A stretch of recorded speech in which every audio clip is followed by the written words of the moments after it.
দেখবেন সোনার যারা কারিগর আছে তারা স্বর্ণ অলংকার তৈরি করে, যেটা দিয়ে পেটে, ওটা কি? লোহার হাতুড়ি। কিসের তৈরি? হাতুড়িটা কিসের তৈরি? লোহার। আর লোহার পাত্র তৈরি করার সময় কি দিয়ে পেটা হয়? হাতুড়ি দিয়ে।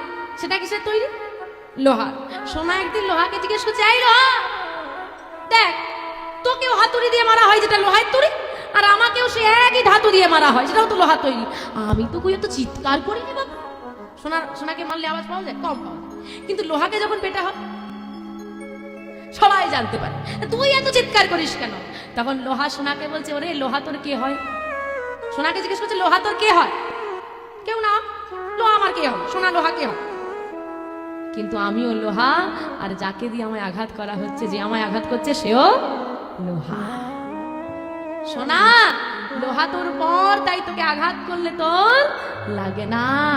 লোহা যে আমার আপন, তাই আপন যদি কেউ আপন জনাকে আঘাত করে, তার যে কষ্ট, আমি যতটা চিৎকার করি, এতটা চিৎকার করেও আমি কাউকে বোঝাতে পারি।